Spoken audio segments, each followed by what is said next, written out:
அனைவருக்கும் வணக்கம். இந்த வீடியோவில் நம்ம என்ன பார்க்க போறோம்னா, நம்ம வின்னர்ஸ் கிளாஸ் அகாடமி சார்பாக டிஎன்பிஎஸ்சி குரூப் 4 2026க்கு நம்ம எப்போ வந்து டெஸ்ட் பேட்ச் வந்து போட போகிறோம். அது மட்டும் இல்லாமல் தமிழில், அதாவது குரூப் 4 குரூப் 2ல் வந்து அவுட் சோர்ஸில் என்னென்ன புத்தகங்கள் வந்து கேட்டாங்க. அதே மாதிரி வந்து நம்ம குரூப் 4 குரூப் 2க்கு வந்து தமிழ் புத்தகம் வந்து நம்ம கொடுத்துருந்தோம். அதை குரூப் 4 கொடுத்துருந்தோம், குரூப் 2க்கு கொடுக்கல. ஏன்னா அவுட் சோர்ஸ் நிறைய போயிட்டாங்க. அதை அப்டேட் பண்ணுறதுக்காக நம்ம குரூப் 2 வரும்போது அவுட் ஆஃப் ஸ்டாக் போட்டிருந்தோம். குரூப் 4க்கு வந்து புக்கு லான்ச் பண்ணியிருந்தோம். ஸோ இப்போ குரூப் 4 குரூப் 2 ரெண்டுமே முடிஞ்சிருச்சு. இப்போ இதுலேருந்து வந்து அவுட் ஆஃப் சோர்ஸ் வந்து என்னென்ன புக்குகள் போயிட்டுருக்காங்க, அதுக்கேற்ற மாதிரி நம்ம புக்கை வந்து அப்டேட் பண்ணுற மாதிரி இருக்குது.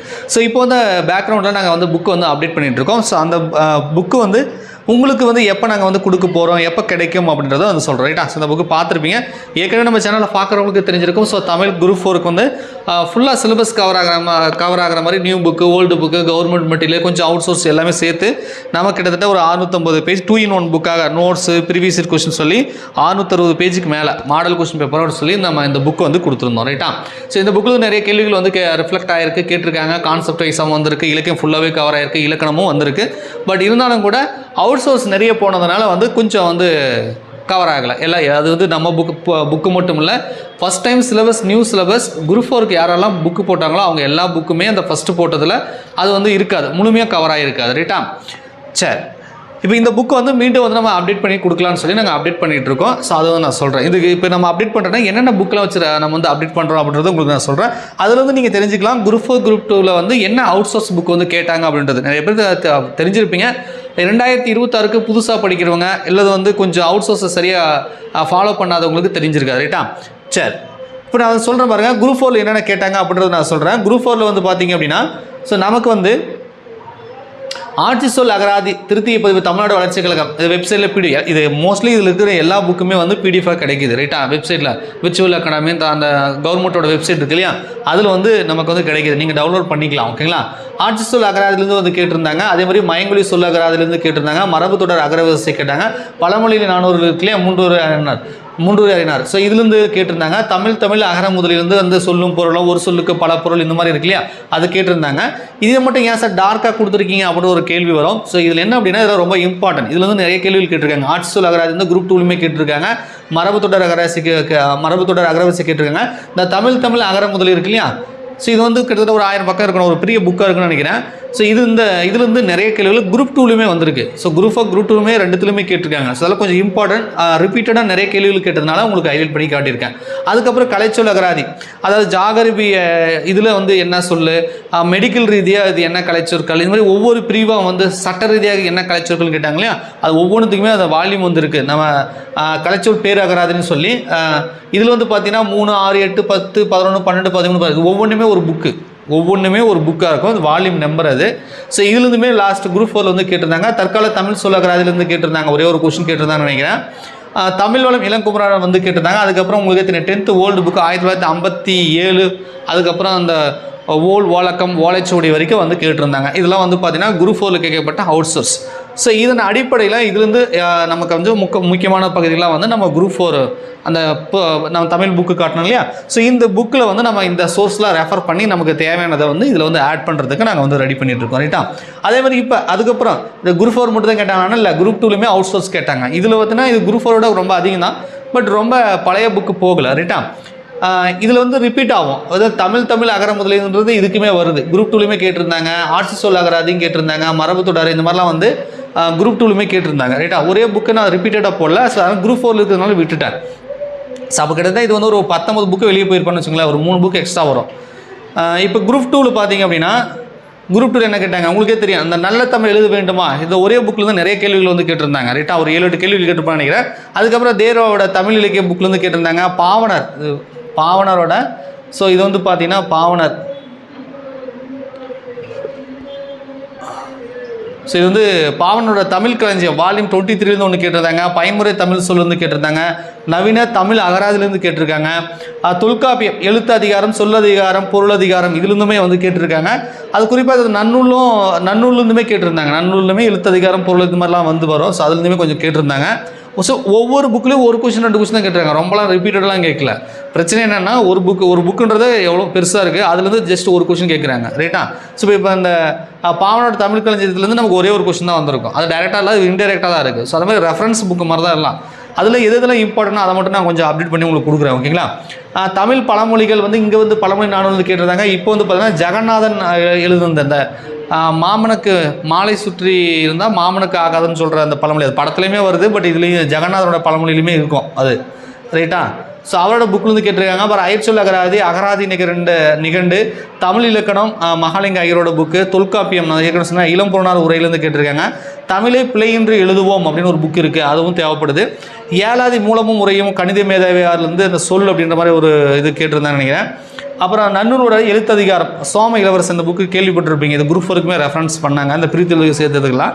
ஸோ இது வந்து நன்னூலோட இதிலும் கேட்டிருந்தாங்க. ஸோ இந்த டைம் வந்து பார்த்தீங்கன்னா கவர்மெண்ட் மெட்டீரியல் இருக்குது, அந்த வேர்க்குருலாம் இருந்ததில்ல. ஸோ கவர்மெண்ட் மெட்டீரியல்ந்துமே சில கேள்விகள் வந்து ரிஃப்ளெக்ட் ஆகிருக்கு. லாஸ்ட் டைம் இந்த ஓரெழுத்து ஒரு மொழியெலாம் வந்தது. ஸோ இந்த டைம் சில கேள்விகள் வந்து எக்ஸ்ட்ராவே கூடுதலாகவே கவர்மெண்ட் சோர்ஸ்லையுமே கேட்டிருக்காங்க. ரைட்டா? அது நம்ம புக்கில் இருக்கும், நம்ம அப்டேட் பண்ணியிருக்கிறோம்.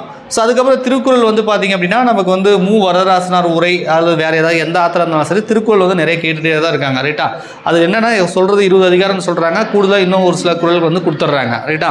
ஸோ அதனால் திருக்குறளை பொறுத்த வரைக்கும் நீங்கள் ஏதாவது ஒரு ஆத்திரை வந்து நீங்கள் இருக்கிற குறளை முக்கியமான குறளாக நீங்கள் படித்து தான் ஆகணும். ஏன்னா ஜிஎஸ்ஸுக்கும் வருது, தமிழுக்கும் வருது, ஒரு சில இதில் அவங்க சொல்லக்கூடிய அதிகாரத்தை தாண்டியும் கேட்குறாங்க. ஸோ திருக்குறளை வந்து பொதுவாக படிக்கிறது நல்லது தான். ரைட்டா? ஸோ அதையும் வந்து நீங்கள் படிக்கணும். அதுலேருந்து கேட்டிருக்காங்க. கிட்டத்தட்ட குரூப் 2 2Aக்கு குரூப் 4 விட அதிகமாக 16 புக்கும் இதுலேருந்து இந்த ஆட்சி சொல் அகராதி தமிழ் அகராதி 2 சேர்த்துக்கோங்க. அப்போ 18 புக்கு வரும். ரைட்டா? 18-19 புக்கு வரும். ஸோ இவ்வளோ புக்கு வந்து என்ன பண்ணியிருக்காங்க, ஸ்கூல் புக்கை தாண்டி வெளியே போய் தான் வந்து கேட்டிருக்காங்க. ரைட்டா? இந்த புக்கில் இருக்கிற எல்லாமே நம்ம அப்டேட் பண்ணோம்னா அது பல 1000 பக்கங்கள் போகும். ஏன்னா கலைச்சொற்கள்லாம் வந்து இதே ஒரு 500 பக்கம் 400 பக்கம் இருக்குது. அதெல்லாம் 3000 2000 ஆயிரக்கணக்கில் லட்சக்கணக்கில் கலைச்சொற்கள் இருக்குது. ஸோ அத்தனையுமே நம்ம வந்து முழுமையாக வந்து அப்டேட் பண்ண முடியாது. முடிஞ்ச அளவுக்கு வந்து இம்பார்ட்டண்ட்டாக ஒரு நமக்கு தேவையான பகுதியில் வந்து கொஞ்சம் வந்து நாங்கள் அப்டேட் பண்ணிக்கிறோம். நீங்கள் இதெல்லாம் வந்து பார்த்தீங்கன்னா இன்றைய வெப்சைட்டில் கிடைக்கும். ஸோ இந்த பிடிஎஃப்லாம் டவுன்லோட் பண்ணி இப்போ இருந்தே இந்த அவுட் சோர்ஸ் புக்கில் படிக்க ஸ்டார்ட் பண்ணுங்கள். ரைட்டா? ஏன்னா ஸ்கூல் புக்கே வந்து நீங்கள் இப்போ 4 வருஷமாக படிக்கிறீங்க, 3 வருஷமாக படிக்கிறீங்க, 2 வருஷமாக படிக்கிறீங்கன்னா ஸ்கூல் புக்கே திருப்பி படித்து அட்டை டு அட்டை தரவாக படிச்சிருப்பீங்க. ரைட்டா? So last time 4 mark 5 mark 3 மார்க்கில் போனவங்களுக்கெல்லாம் இந்த அவுட் சோர்ஸில் ஒரு பெருசாக ஃபோக்கஸ் பண்ணியிருக்க மாட்டீங்க. ஸோ அதனால் வந்து இந்த டைம் வந்து அவுட் சோர்ஸுக்கு வந்து இம்பார்ட்டன்ட் கொடுங்க. ஸ்கூல் புக்கு இம்பார்ட்டன்ட் கொடுங்க. ஸ்கூல் புக்கு இல்லாமல் அவுட் சோர்ஸ் கிடையாது. நல்லா புரிஞ்சுக்கணும். நிறைய பேர் என்ன பண்ணுறாங்க அப்படின்னா ஸ்கூல் புக்கில் தான் கேட்குறது இல்லையா, ஸ்கூல் புக்கில் தான் வெளியே போகல, ஸ்கூல் புக்கில் தான் கேட்காமலாம் இல்லை. ரைட்டா? அவுட் சோர்ஸோட இப்போ சதவீதம் வந்து 40 கொஸ்டின் கேட்குறாங்கன்னா அவுட் சோர்ஸில் போகிறாங்க. ஆனால் ஸ்கூல் புக்கு இருக்கிற டைரெக்டாகவும் கேட்குறாங்க, வித் கான்செப்டாகவும் கேட்குறாங்க. நான் குரூப் 2 2Aயோட கொஸ்டின் பேப்பர் அனலைஸ் பண்ணி அந்த கொஸ்டினில் எந்த டாப்பிக்கில் வருது அதுக்கான கான்செப்ட் இருக்கான்னு செக் பண்ணும்பொழுது நிறைய கேள்விகள் வந்து பள்ளி பாட புத்தகத்தோட கான்செப்ட் பேஸாக இருக்குது. இலக்கணம் வந்து கான்செப்ட் பேஸாக இருக்குது. அந்த கான்செப்ட் அப்படின்றத நீங்கள் பள்ளி புக்கை பேசிக்காக படித்தா தான் உங்களால் பண்ண முடியும். ரைட்டா?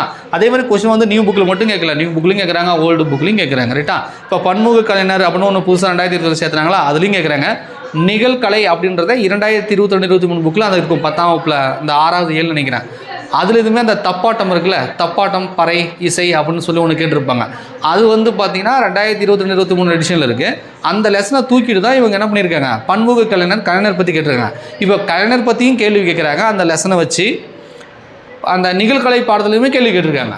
ஸோ ஒவ்வொரு எடிஷனுமே படிக்க வேண்டியதாக இருக்குது. அந்த மாதிரி இருக்குது. அதனால் வந்து ஸ்கூல் புக்குன்றது மெயின் சோர்ஸ். ஆனால் அது மட்டுமே போதாதுன்றதை புரிஞ்சுக்கணும். ரைட்டா? ஸ்கூல் புக்கு மட்டும் தான் படிப்பேன், ஸ்கூல் புக்கை தாண்டி நான் எதுவும் படிக்க மாட்டேன்னா இதுக்கப்புறம் குரூப் 4 குரூப் 2ன்றது அது கனவாகவே போயிடும். ஸோ அது நனவாக வேண்டும் என்றால் இந்த அவுட் சோர்ஸில் நம்ம படிக்கணும். ஸோ நாங்கள் நம்மளுடைய குரூப் 4 புக்கில் நம்ம பேட்ச் ஸ்டூடெண்ட்டுக்கு நம்ம கண்டிப்பாக பிடிஎஃபாக கொடுப்போம். ஸோ புக்கு இந்த மாதிரி வந்து நம்ம கொடுப்போம். ரைட்டா? ஸோ புக்கு வந்து நம்ம பேட்ச் இல்லாத ஸ்டூடெண்ட்டுக்கு வந்து கொடுப்போம். பேட்ச் ஸ்டூடெண்ட் நம்ம இதிலே பிடிஎஃப் வந்து படிச்சுப்பாங்க. ஸோ முடிஞ்ச அளவுக்கு இதில் வந்து நாங்கள் அப்டேட் பண்ணுறோம். ஸோ இதுக்கான அவுட் சோர்ஸ்லாம் எடுத்து வச்சுருக்கேன். ரைட்டா? அது அந்த ப்ராசஸ் தான் பேக்ரவுண்டில் போயிட்டுருக்கு. டெஸ்ட் பேட்சுக்கு வந்து ரெக்ரூட்மெண்ட் வாண்டட் போட்டிருப்பேன், யூடியூப்பில் பார்த்துருப்பீங்க. ஸோ ஸ்டாஃப்லாம் வந்து எடுத்துகிட்டு அதுக்கான ஷெடியூல் வந்து ரெடி பண்ணி அந்த ப்ராசஸும் பேக்ரவுண்டில் போயிருக்கு. ஸோ இதெல்லாம் ஒரே நாளில் முடியிற காலையும் கிடையாது. ரைட்டா? நம்ம குரூப் 4 குரூப் 2 அந்த கொஸ்டின் பேப்பர் அனலைஸ் பண்ணி அப்டேட் பண்ணுறதுக்கே எங்களுக்கு கிட்டத்தட்ட ஒரு 3-4 நாட்கள் வந்து இழுத்தடிக்குது. அவ்வளோ லென்த்தாக போகுது. ஸோ இந்த புக்கெலாம் நாங்கள் வந்து ரெஃபர் பண்ணி அதை அப்டேட் பண்ணுறதுன்றது எப்படி எங்களுக்கு வந்து 2 வாரம் 3 வாரங்கள் ஆகும். அப்படி பார்க்கும்பொழுது டிசம்பர் வந்துடும். ரைட்டா? ஸோ டிசம்பரில் நமக்கு ஆனுவல் பிளானர் கொடுக்குறாங்க. ஸோ ஆனுவல் பிளானர் கொடுத்ததுக்கு முன்பாகவோ அல்லது பின்பாகவோ டிசம்பரில் உங்களுக்கு ஒரு சொல்லி நம்ம வந்து டெஸ்ட் பேட்ச் ஸ்டார்ட் பண்ணிக்கலாம். ஸோ அதுக்கு முன்பாக நாங்கள் செய்ய வேண்டியது நம்ம மெட்டீரியல் வந்து அப்டேட் பண்ணணும் உங்களுக்காக, ரைட்டா? ஸோ அந்த ப்ராசஸ் வந்து பண்ணிகிட்ருக்கேன். பேக்ரவுண்டில் கொஸ்டின் எடுக்கிறது, ஸோ அந்த மாதிரி ஸ்டாஃப் ரெக்ரூட்மெண்ட் ப்ராசஸ் வந்து போயிட்டுருக்கு, ரைட்டா? ஸோ டிசம்பர் எக்ஸாக்டாக டேட் தெரியல, பட் இருந்தாலும் கூட எங்களால் முடிஞ்ச அளவுக்கு எந்த அளவுக்கு குயிக்காக கொடுக்க முடியுமோ அந்தளவுக்கு டெஸ்ட் பேட்ச் வந்து ஸ்டார்ட் பண்ணிடலாம். ஏன்னா நிறைய பேர் தொடர்ச்சியாக கேட்டுகிட்டே இருக்கீங்க, ரைட்டா? ஸோ டிசம்பரோட 2nd or 3rd வீக்கில் பேட்ச் ஸ்டார்ட் பண்ணலான்னு ஒரு பிளான் பண்ணியிருக்கேன், ரைட்டா? ஸோ அதுக்குள்ளே இந்த புக்கு ஒர்க்கு கொஞ்சம் வேலை அதிகமாக இருக்குது. முடிஞ்ச அளவுக்கு வந்து அதை எந்த அளவுக்கு அப்டேட் பண்ண முடியுமோ அந்த அளவுக்கு நம்ம அப்டேட் பண்ணிக்கிறோம், ரைட்டா? ஸோ அதனால் நவம்பர் லாஸ்ட்டில் இருக்கிறோம். இன்னும் ஒரு 15 நாட்கள் வெயிட் பண்ணுங்கள், ரைட்டா? ஒரு 15 நாள் 20 நாள் வெயிட் பண்ணுங்கள். ஸோ அதுக்கு முன்பாக நீங்கள் பேட்சில் சேர்ந்ததுக்கப்புறம் தான் படிக்கணும்னு சட்டம் கிடையாது.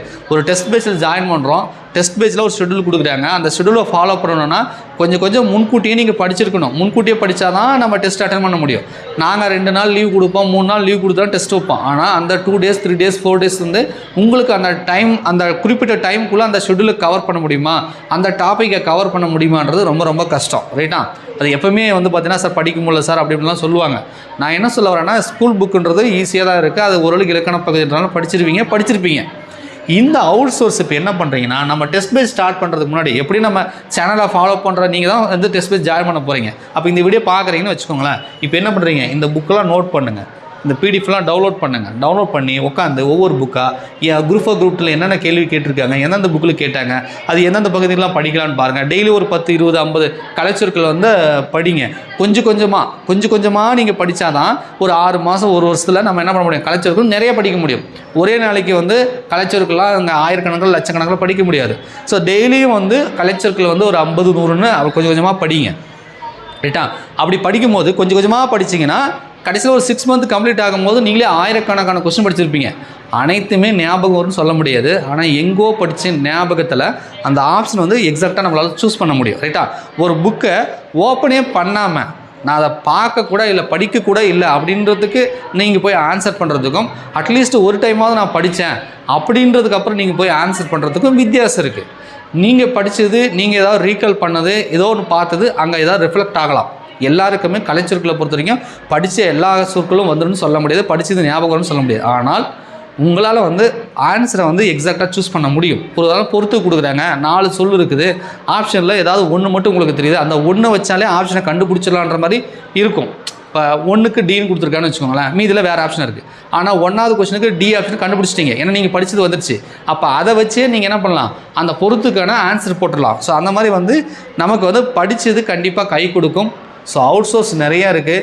இது வரைக்கும் நீங்கள் 6ஆம் வகுப்புலேருந்து 12ஆம் வகுப்பு வரைக்கும் ஒரு 7 புத்தகங்கள் படிச்சிருப்பீங்க. மிஞ்சி போனால் ஓல்டு புக் ஒரு 7 புத்தகம், ஒரு கிளாஸுக்கு ஒரு புத்தகம் வச்சுக்கோங்க. டேர்ம் 1 டேர்ம் 2 3 இருக்கும். அப்படி வச்சா 7 14 புக்கு இப்போ அவுட் சோர்ஸ்லையுமே படிக்க வேண்டியதாக இருக்குது, ரைட்டா? பள்ளிப்பாட புத்தகத்தை தாண்டி நிறைய புத்தகங்கள் இருக்குது. இன்னொரு கேள்வி வரும், என்ன தெரியுமா?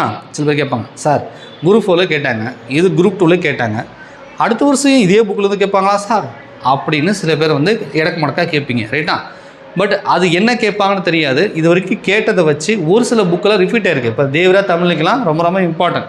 அது வந்து நம்ம ஜிஎஸ்சில் கேட்குற தமிழுக்கு யூஸ் ஆகுது, இலக்கணத்துக்கும் தேவை.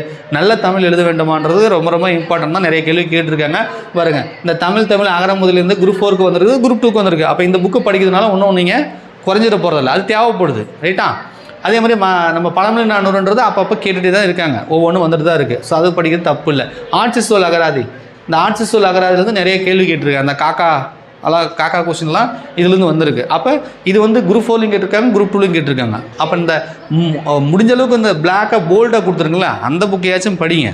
அதுக்காக மற்ற புக்கெலாம் நான் படிக்க வேணான்னு சொல்லலை, ஃபஸ்ட்டு இதையாவது படிங்க, ரைட்டா? ஸோ படித்தது என்றைக்குமே வேஸ்ட் ஆகாது. இது அப்படியே வரலனாலும் அதே மாதிரி ஒரு 40 கொஸ்டின் 50 கொஸ்டின் அவுட்டரில் போகிறாங்கன்னா அந்த 40 கொஸ்டினில் நீங்கள் இந்த அவுட் சோர்ஸ்லாம் படிச்சிங்கன்னா ஒரு 20-25 கொஸ்டினாவது போடலாம். அப்பயும் வந்து வேறு ஏதாவது எக்ஸ்ட்ரா சோர்ஸ்லாம் அவங்க வந்து ஒரு 20-25 கேள்வி வந்து நம்மளால் அட்டனே பண்ணக்கூடாதுன்னு தான் கேட்பாங்க. புரியுதுங்க? அவங்க எப்படி கொஸ்டின் ஃப்ரேம் பண்ணுறாங்கன்னா, அந்த என்ன புக்குன்னு உங்களுக்கு இது வரைக்கும் தெரிஞ்சிடக்கூடாது. அதாவது டிஎன்பிசி படிக்கிறவங்களுக்கு இது எந்த புக்குன்னே தெரியக்கூடாது. வெப்சைட்டில் ஏதாவது ஒரு புக்கை டவுன்லோட் பண்ணுறது, அது வந்து ஒரு கேள்வி கேட்டு விட்டுறது. நீங்கள் ஆன்சர் பண்ணக்கூடாதுன்னு அவங்க வேண்டும்னே எடுத்தாலும் கூட உங்களால் வந்து இதெல்லாம் இந்த சோர்ஸ் அவுட் சோர்ஸ்லாம் படிச்சிங்கன்னா ஒரு 40 கேட்குறாங்கன்னா 20 ஆன்சர் பண்ணலாம். ஒரு 20 தான் ஆன்சர் பண்ண முடியாது. அந்த 20 வந்து நம்ம 0 கிடையாது. எப்படி நாம் படித்த நாலேஜ் படி நம்ம யோசிச்சு பார்த்து திங்க் பண்ணி பார்த்து ஏதாவது பண்ணி அந்த 20லேயே ஒரு 10 எடுக்கலாம் ரைட்டா. ஸோ அதே மாதிரி தமிழில் 90+ அப்படின்றது அந்த மாயை உடஞ்சிருச்சு, அதெல்லாம் புரிஞ்சுக்கோங்க. தமிழில் 90+ அப்படின்றது உடஞ்சி போச்சு. யாராவது வந்து 90+ எடுத்துடலாம், இப்போ நானே சொல்கிறேன்னே இந்த அவுட் சோர்ஸ்லாம் நீங்கள் படிச்சிங்கன்னா 90+ எடுத்துடலாம் அப்படின்னு நான் சொன்னேன்னா அதை நான் பொய் சொல்கிறேன்னு அர்த்தம் ரைட்டா. வியாபாரத்துக்காக ஏதோ வியூஸ்க்காகவோ பொய் சொல்கிறேன்னு அர்த்தம் ரைட்டா. நீங்கள் 90+ மறந்துட்டு இதுக்கப்புறம் குரூப் 4 குரூப் 2 படிக்கிறீங்கன்னா 80+ போகிறதுக்கு டார்கெட் பண்ணுங்கள். அது 80 இருக்கலாம், 82 இருக்கலாம், 85 இருக்கலாம், அது என்ன வேணாலும் இருக்கலாம். ஸோ 80+ன்றது ஹையஸ்ட் டார்கெட்டை வைங்க. நீங்கள் தமிழில் 80+ போட்டாலே நீங்கள் ஜிஎஸ் எப்பவுமே நீங்கள் அவுட் சோர்ஸ் ரெஃபரன்ஸ் புக்கில் வெங்கடேஷன் புக்கு கையில் இல்லாமல் யாருமே டிஎன்பிஎஸ்சி படிக்க மாட்டீங்க. இங்கிலீஷ் மீடியமாக இருந்தால் பாலிட்டிக்கு லட்சுமிகாந்த் புக் வச்சுருப்பீங்க, இல்லை தமிழ் ஏதாவது ஒரு புக் வச்சுருப்பீங்க. ஸோ ஜிஎஸ்க்கு ஏற்கனவே நம்ம ரெஃபரன்ஸ் புக்கெல்லாம் வச்சு தான் படிக்கிறோம் ரைட்டா. கரண்ட் அஃபேர்ஸ் படிக்கிறோம், அது நாலேஜ் ஜென்ரல் நாலேஜ்னு வந்ததுனால நம்ம கொஞ்சம் எக்ஸ்ட்ரா போய் தான் படிக்கிறோம். பள்ளி பாடத்தை நம்பி நம்ம ஜிஎஸ் கிடையாது, அது எப்பயும் நம்ம அவுட்ருக்கு போயிட்டோம். இப்போ தமிழுக்கு இப்போ 2025க்கு அப்புறம் நம்ம அவுட்ருக்கு போகிறோம் ரைட்டா. ஸோ அதனால் நீங்கள் தமிழில் இதெல்லாம் கொஞ்சம் ஃபோக்கஸ் பண்ணி ஜிஎஸ்ஸு மேக்ஸுக்கு இன்னும் கொஞ்சம் இம்பார்ட்டன்ட். ஏன்னா ஜிஎஸ்ஸுக்கும் மேக்ஸுக்கும் ஓரளவுக்கு நல்லா ஸ்கோர் பண்ணால் மட்டும்தான் தமிழில் இந்த மாதிரி 80+ஓ நீங்கள் இந்த டைம் வந்து பார்த்தீங்கன்னா 75க்கு மேலே போட்டவங்களே செலக்ட் ஆகிட்டாங்க.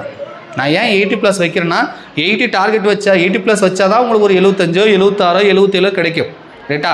எப்பயுமே வந்து பார்டரில் நம்ம இருக்கக்கூடாது, நம்ம பார்டருக்கு மேலே அந்த டார்கெட் வைக்கணும் ரைட்டா. ஸோ அதுக்காக நான் ஒரு 80+ வைக்க சொல்கிறேன்.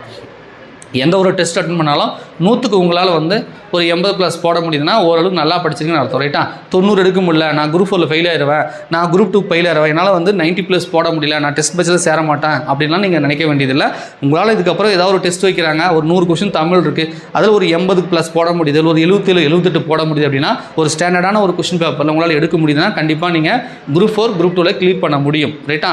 ஸோ தமிழுக்கு அந்தளவுக்கு டார்கெட் வச்சுட்டு மீதி நம்ம தமிழில் தான் இப்படி அவுட் சோர்ஸ் போகிறாங்க, நம்ம ஜிஎஸும் மேக்ஸும் ஃபோக்கஸ் பண்ணுவோம். மேக்ஸ் தான் 25 எடுக்கலாம், ஜிஎஸ் ஓரளவுக்கு நம்ம படிப்போம். இப்போ இந்த கரண்ட் அஃபேர்ஸ் ரெகுலராக வந்து படிக்க ஸ்டார்ட் பண்ணுங்கள். ஸோ இப்போ இந்த அதாவது நான் என்ன சொல்கிறேன்னா நோட்டிஃபிகேஷன் வந்ததுக்கப்புறம் அந்த 2 மாதம் 3 மாதம் தான் நான் படிப்பேன், நான் அப்ளிகேஷன் போட்டுட்டேன், அதுக்கு வந்து நான் செலவு பண்ணிட்டேன், உட்காந்து படிக்கிறேன் அப்படின்றதுலாம் அதில் வந்து இந்த இப்போ ஹெவி காம்படிஷனில் இந்த மாதிரி அவுட் புக்கெலாம் போகக்கூடிய இந்த எக்ஸாமில் கிளிக் பண்ணுறது ரொம்ப ரொம்ப கஷ்டம். ஒரு 6 மாதம், ஒரு 7 மாதம், 8 மாதம், 1 வருஷம் அந்தளவுக்காவது டார்கெட் பண்ணி படித்தா தான் ஃபஸ்ட் அட்டம்ப்ட்டில் கிளியர் பண்ண முடியும் ரைட்டா. இங்கே இருக்கிற நிறைய பேர் வந்து 4 வருஷமாக படிக்கிறாங்க, 5 வருஷமாக படிக்கிறாங்க, ஏன் 10 வருஷமாக கூட படிக்கிறாங்க, அதில் படித்து கிளியர் பண்ணவங்களும் இருக்காங்க, 7-8 வருஷமாக படித்து கிளியர் பண்ணாதவங்களும் இருக்காங்க. ஸோ அவங்களோட நீங்கள் போட்டி போடணும் அப்படின்னா ஸோ இப்போ இருந்தே படிக்கணும். முடிஞ்ச அளவுக்கு எந்த அளவுக்கு எஃபர்ட் போட்டு படிக்க முடியுமோ அந்தளவுக்கு எஃபர்ட் போட்டு டைம் கூடுதலாக ஸ்பெண்ட் பண்ணி படிங்க. அவுட் சோர்ஸுக்கு இம்பார்ட்டன்ட் கொடுங்க ரைட்டா. ஸோ இதை உங்கள்கிட்ட ஷேர் பண்ணுறதுக்காக நான் வந்து இந்த வீடியோ மேக் பண்ணேன். ஸோ நம்மளுடைய பேட்ச் என்பது டிசம்பரில் வரும், அதுக்கான இதெல்லாம் டிசம்பரில் 1 by 1 உங்களுக்கு அப்டேட் பண்ணுறேன். வெயிட் பண்ணுங்கள், அவசரப்படாதீங்க. அவசரமாக ஏதாவது ஒரு டெஸ்ட் பேட்சில் போய் ஜாயின் பண்ணுறது, அப்புறம் படிக்க முடியல சார், படிக்கலன்னா அந்த டெஸ்ட் பேட்சை சரியாக ஃபாலோ பண்ணுறதில்ல. ஸோ ஒரு டெஸ்ட் பேட்சில் காசு கொடுத்து சேர்றது முக்கியம் இல்லை, அதை சரியாக ஃபாலோ பண்ணணும். அதை சரியாக ஃபாலோ பண்ணணும் அப்படின்னா படிக்கணும். படித்தா தானே டெஸ்ட் எழுத முடியும். படிக்காமல் டெஸ்ட்டு சும்மா கொஸ்டின் பேப்பர் டவுன்லோட் பண்ணி வச்சுக்கிறது வந்து யூஸ் இல்லை. அப்போ படிக்கணும். டெஸ்ட்டு கொடுக்குற அந்த டயத்தில் வந்து படிக்க முடியுமான்றது இப்போ இருந்தே கொஞ்சம் கொஞ்சமாக நீங்கள் அப்படியே படித்து வச்சிட்டிங்கன்னா டெஸ்ட்டு ஆரம்பிக்கும் போது கொஞ்சம் ஈஸியாக இருக்கும். புரியுது நான் சொல்லுங்கள். எந்த பேட்ச் இருந்தாலும் ஓரளவுக்கு படிச்சுட்டு சார் அதுக்கப்புறம் ஒரு டெஸ்ட்டு போகிறேன்னா கரெக்டு. நான் சுத்தமாக படிக்கல சார், நான் 0 முட்டை, நான் டெஸ்ட் பேட்ச் ஜாயின் பண்ணிட்டேன், இப்போ என்ன டெஸ்ட் எழுதுறது, அவங்க கொடுக்குற டைம்குள்ளே படிச்சிட முடியுமா? அவங்க என்ன தான் சொல்லி கொடுத்தாலும் இதில் நிறைய மெமரி பேஸ்டாக இருக்குது. புரிஞ்சுக்கிற கான்செப்ட்டு நீங்கள் வந்து ஈஸியாக படிச்சிடலாம். இலக்கணத்தில் ஃபஸ்ட்டு ஒரு இன்ட்ரோடக்ட் இருக்கும்ல, அதெல்லாம் வந்து கான்செப்ட்டு. ஆனால் இந்த கலைச்சொற்கள், ஓரல் தூரமொழி, ஒரு சொல்லுக்கு பல பொருள், இதெல்லாம் வரதில்லை. இதெல்லாம் மெமரி பேஸ்டு. இது என்ன தான் சொல்லி கொடுத்தாலும் என்ன தான் நம்ம படித்தாலும் அது வந்து மெமரி பேஸ்டாக இருக்கிறதுனால அது வந்து கொஞ்சம் கொஞ்சமாக தான் உங்களால் படிக்க முடியும்.